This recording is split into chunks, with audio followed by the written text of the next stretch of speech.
Welcome to Bobby Top Adventures. I'm Bobby Top, and today is Lolo Pass on the Idaho BDR.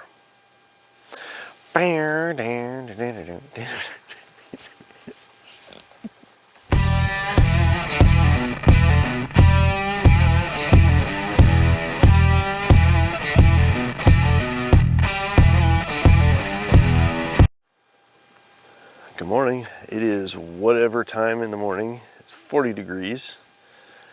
And we are at Jack's Saloon. They have a big field that caters to tent and RV camping. Back behind there, $10 a night, and so we found a spot. It's pretty cool. All the campgrounds were full because it was a weekend. It was a Friday last night, so everything was full. We're at Lolo Pass. After the Magruder yesterday. So yesterday at Magruder itself, the actual road itself was not bad at all. There were some decently challenging parts, but nothing spectacular that anyone really couldn't do. We attempted to go up to the lookout, and we were doing well on it. I just got caught. So there was a down tree that was cut off. You know how they do it. Of course, it's angled towards the rider, and I had a clear path through it, and I was looking beyond it, so I didn't even think twice about it again. And but when I actually got to it, a rock kicked me over and caught the front right of the crash bar, and immediately stopped the bike. So I did a little tumble, and the bike did a little bit more of a tumble, and we got some damage. So let's start with the easy stuff. Of course, the windscreen popped off. Got it. It's not an adventure without a zip tie somewhere. This had already been broken from a drop that I did the day before. We're going to retape that up. It still works. It's awesome. And of course, we've got some damage to the plastics. This bent in, damaged the plastics there, but it also damaged the tank. So that's awesome. That's probably the worst part of it right there, just because I can get new crash bars, I can get new plastics, but it dented the tank. That's gonna suck. But that is really the only damage for me.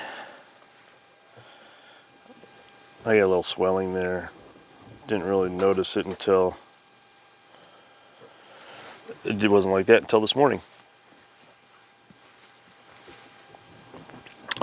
But we're still gonna. So today we got how I set up. So I just tied it to the bike. So it's loose. Used the poles on each corner to give kind of a wall. I didn't stake it down, so it kind of blew with a little bit of wind. There wasn't much wind. It's just nothing. And just laid on the ground. And that was it. There was no rain or anything. I just threw it up there to keep some condensation off. And the only thing I had was the occasional daddy long legs walking around. That was it. Because it's too cold for. There was a little bit of mosquitoes last night at the beginning when it was still warm, but it's 40 degrees, so no bugs right now. But now it is time to pack it up and prepare for the day of Lolo Pass. A lot of feedback that I've received from other riders coming from north to south. This first section of it, I guess it's pretty rocky. A couple riders had turned around. I don't mind the rocky. We'll see how it is. If I turn around, I turn around. But probably not.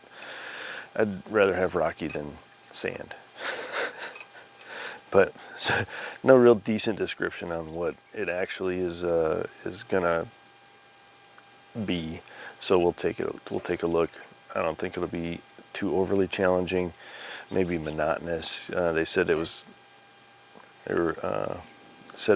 quite a distance, but once we get past it, it's an easy ride to the rest of the pass. So, I mean, Lolo Pass is kind of a ridgeline type of a ride, so you got to expect to ride the ridgeline. You got to get up to the ridgeline, and it's generally not just a nice easy gravel road. So okay, get there. So today's the day to do Lolo, and then we'll go from there. See you on the road. Thank you, Jack Saloon, for having us for the night.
All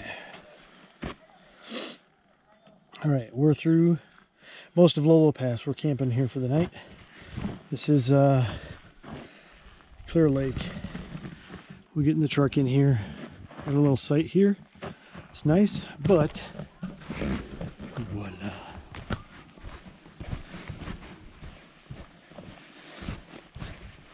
Right.